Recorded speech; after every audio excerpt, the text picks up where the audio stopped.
I texted Coy right when I read it because I don't remember when it was, but I think it was like our second video we ever did of this. You had mentioned what your fear was about what they'll do with Johnny Storm, of how they'll shy away from the quote unquote toxic masculinity sides of Johnny Storm, because all masculinity is like bad in a lot of ways, and the way we talk about it now, and it's like it's so black and white. And you had such a great explanation of why you think Disney would shy away from it, and we were going back and forth about like, well, that's part of the arc to Johnny Storm. Can't have growth if you start out grown. Yes, exactly. And then Joseph Quinn said something that I was like, oh. Can it be? Coy on the money here? Was Coy right on the money here? And I texted you back, man, I'm glad I have time to process this. So to reiterate the quote, he said, Joseph Quinn, as Human Torch, said, he's a man that leads with a lot of bravado, which can be an affront sometimes, but also he's funny. Myself and Marvel Studios boss Kevin Feige were speaking about previous iterations of him and where we are culturally. He was branded as this womanizing, devil-may-care guy, but is that sexy these days? I don't think so. This version of Johnny is less callous with other, how do you pronounce that? Callous? With other people's feelings, and hopefully there's a self-awareness about what's driving that attention-seeking behavior. So I think I'm not sure all of this was like the main thing there. So that sounds like a more nuanced approach, but it still sounds like they're going to shy away from one of the key ingredients that makes Johnny Storm Johnny Storm. How do you feel? This sounds like Fantastic Four 3 or 4 Johnny Storm. This sounds like where because Johnny Storm is very, very on his surface one thing, and then so clearly not that to the people that know him. Yeah. If he's like that to people that don't know him, then there's no depth. Like, you don't get the chance to have that variety of experience. The thing about Johnny Storm that's interesting is that he is both a braggadocious movie star that is able to be like, aha, ladies, and then a nerd that would choose to have Peter Parker as his best friend. If he's just a guy that's in touch with his feelings and is very soft and has figured everything else out, then there's no interestingness to him being friends with Peter Parker. There's no bravado to tone down. He's a hothead Human Torch. When characters were written in the 60s, they were written as a very linear, like, you know, Peter Parker, Clark Kent. Like, things were very clear. Like, the names were alliterative and their powers were tied to their personalities. Like, that's what I love about what superheroes have become, is that they started simple, and then as we've grown societally, we've added depth to characters to make their simpleness interesting. This undermines that in such a large scale. Having not seen the movie, having only heard this quote, I think there's an importance to the character that is having the Michael B. Jordan take, that is having the Chris Evans take. This is a role that I would have cast Zac Efron for. This is a role that I would cast someone that is going to exude a thing, but actually have the depth underneath that gets uncovered. It needs to be uncovered. Like, he's not a hothead if he's going to therapy. I think he needs to be going to therapy in secret and private and then develop and grow. But if we start there, that's not Johnny Storm. And I'm worried. Like, this is the first quote where I was like, okay, I'm not going to make a bunch of thumbnails with crying emojis on them because I have respect for myself and others. But this sure does seem like a take that I'm going to share with people that I hate. There's sort of, in the images that they're showing too, I'm gonna be like, I like the trailer, I do, and I've been reading Fantastic Four comics, and it's been a fun journey, an interesting journey, needless to say. They're weird, man. They're weird. They're not as like it's not as palatable. No, it takes my brain a little bit of like get in the zone to get into it. Yeah, and like the Thing is definitely like my favorite person to be reading of them all, but. The thing that I said this and it did not go over well with a lot of people when I said it, but even with the images they've released, I'm getting so much stoicism from them, which is not Fantastic Four to me. I think it's really important as a broy straight white dude to have people on screen that represent you, that you see their evolution so that you can grow as a straight broy white dude. If we strip all of that archetype, we talk about representation a lot culturally. And I think it's insanely important. And that's why I'm never mad when a character that, if it doesn't matter to their character, if we suddenly change races or sexualities and stuff and it enhances the character and allows other people to be more seen, I think that's only a net benefit, because when these characters were written, they were written blandly white and straight and whatnot. We've evolved and we need to have people be represented. But if we get rid of all of one archetype, that also is closing the door on those people feeling seen. And those are the people that are getting corrupted by hate, and the societal shift towards people not feeling seen is causing more. And I hate the word incel to this use because I think it invalidates a lot of people, and I don't want that to be what this sounds like. But there are people that feel lost and angry and like they don't have somewhere to turn, that are now going to have one less character that grows out of that. Yeah. And that's why I've always loved Johnny, is that he grows up. And I always felt like a Johnny Storm. I always felt like a kid that had a temper, that thought he was cool, that wanted to be a movie star, that drove a nice car, that was like, yeah, please notice me, I'm trying to be flashy. But inside was like, I got to figure this out, what's going on? Yeah. And if they don't have that outside bravado that he talks about in the opening of that quote, there's an entire new generation of kids that will not have that, because we're changing so many of these characters out of fear of this thing. I think, like, when you go to those Fantastic Four movies, the originals, which I know are not beloved, there's been fans that have come around for it. There's one constant. Chris Evans is so good. Chris Evans. Chris Evans is the best part of those movies. Yes, he's funny and all that, but he's also got the best arc. He's got the best treatment of character, both those movies. Yeah.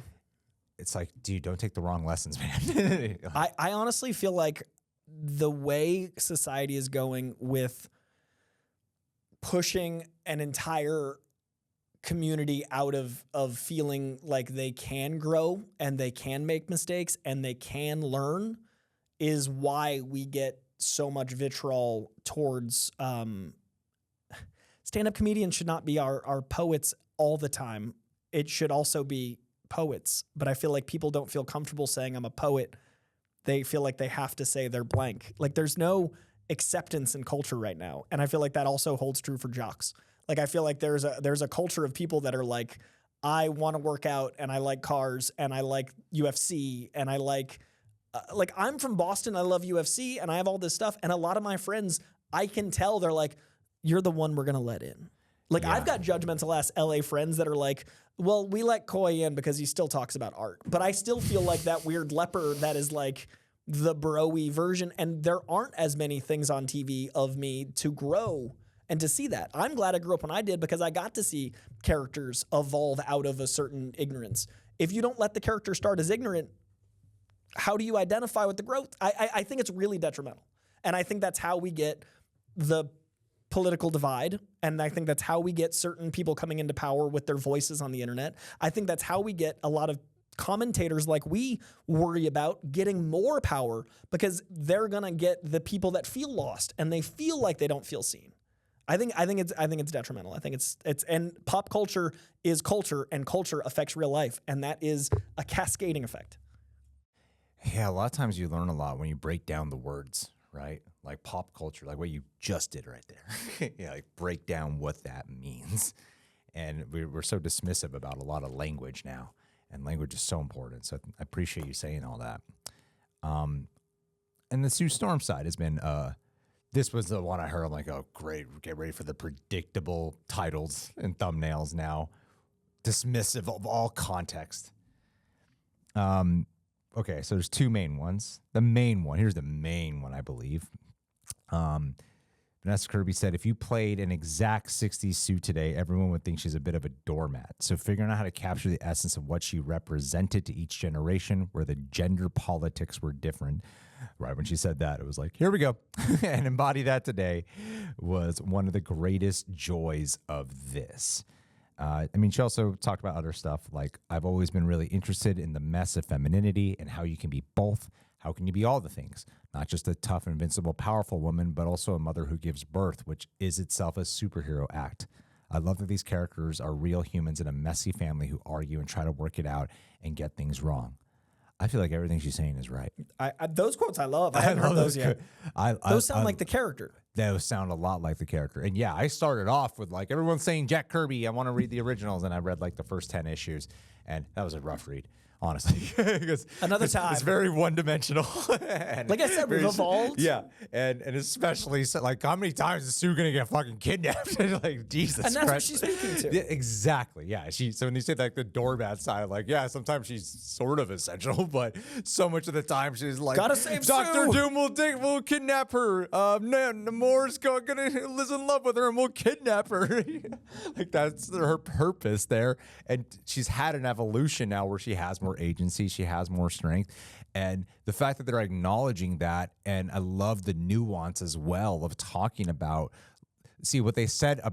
This is the ironic part. We're talking about Johnny Storm and losing sight of like the whole nuance of like here's the bravado and the image he puts up and exerts versus what's going on underneath, having both sides of masculinity there. Yeah. And she's talking about both sides of femininity here, of where you can have both being a strong woman who has her own, who can lead, have her own agency, but it can also be a loving, tender mother and a supportive wife. Like show those qualities, not just relegated to one thing, but be all the facets. Yeah. That's beautiful, and that's not something that we need to slap the word woke on. Like, Right. Like, I mean, be aware, that's great, but what the fuck? This is like humanity? But the two words together, when you pair the word gender and You politics. do gender politics, suddenly it's like, goddamn Disney and virtue signaling. Well, no, I'm like, she's speaking to a truth here. She really is. And we're only saying that because we're two men talking about women. And we gotta protect ourselves. We got to make sure that the internet knows we love women and that we respect them and that they are strong. No, I do think that this is an important part of Sue Storm, especially as she's evolved. And I think we're talking about why we're talking about this too, just to clarify, especially with the Johnny Storm stuff, is we constantly look at what the intention is. And so the concern and the eyebrow raise happens when you're hearing the intention of Johnny Storm is 2025 sexies being soft. I think I know the fact that that's the part of the line that's like the funniest to me, right? Is like, that is sexy? that sexy now? I don't know how he said it, But I just hear- that's how I hear it though. Like, is that sexy? Not so much. Wink. You know. it also feels like I think there is a place for Harry Styles sexy, but it's not Johnny Storm. Yeah. Like, I think that Harry Styles is so attractive because he's so sensitive and aware and is such a passionate person that listens to everyone. And I think that like he is someone I think should be a hero to others, and I love him as an icon. That's not Johnny Storm. This sounds like they're trying to conflate those two. Yeah. And when you fundamentally change the character, that's when I go like, well, then that's not the character. And when you've got a fantastic family, you've got Marvel's first family, if a fourth of it is fundamentally changed, that makes me worry we're going to get a 75% grade, which is a C. I don't want to see. I want to experience Marvel's first family.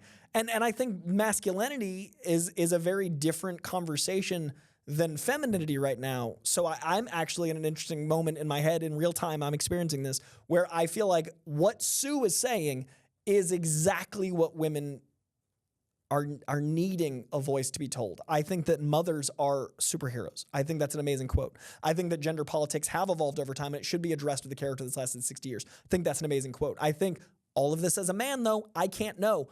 But however, as a man, I also think there's a reason that I look to people like John Bernthal, who is having conversations about masculinity and is aware that everyone thinks that word is a swear. There are people like Tom Hardy who are dealing with the fact that like he's navigating this world where people that look like him and act and gruff and stuff are judged differently. There need to be people for people like me and need to be people for people like her. If we get rid of an entire swath with a quote like that, I don't know who that's for. No, that's when you hear like that's when the whole pandering thing comes in my brain. Yeah, that's when I agree with that.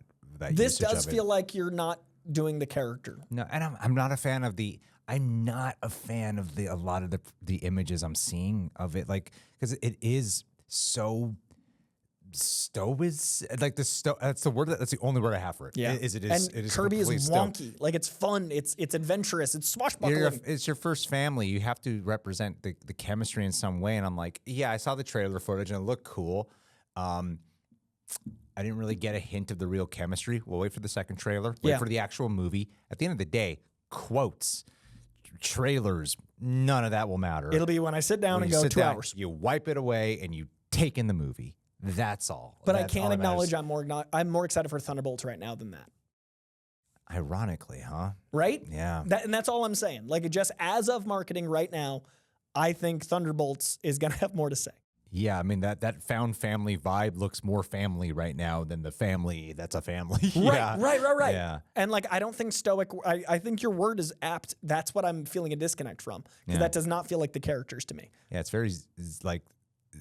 We'll take care of this. I don't think Zack Snyder approach for Fantastic Four in their performance is the way to go. Like in the spacesuit images and stuff of them looking, that could just be the photography of like them posing for it, but I don't know. It feels 60s Disney. It feels like they're trying to do the Walt Disney thing with Reed. Are they? That's what it feels like. And also there's like there might be something I'm missing. There's yeah. Beatles iconography in their first trailer where like the Fab Five and like there are Fab Four. Yeah. A Fantastic Four. Oh, that makes sense now. No, but I feel like there is iconography that they're paralleling, but the tone doesn't feel like how I perceive the character. And as I always say, like that might be how someone interprets it. Clearly, like Matt Shackman and Kevin and the actors and stuff.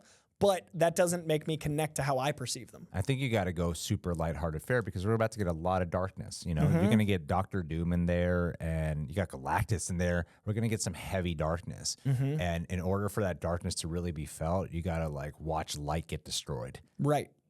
And the way to do that is do it with the Marvel's first family, man. Anyway, yeah. I'm still excited for it. Just that one set of quotes, I was like, oh boy. Yeah. I don't know what it is. It's like they're going for like, I'm not sure what they're going for. Well, that's the thing. Is like I'm kind of confused on the direction now.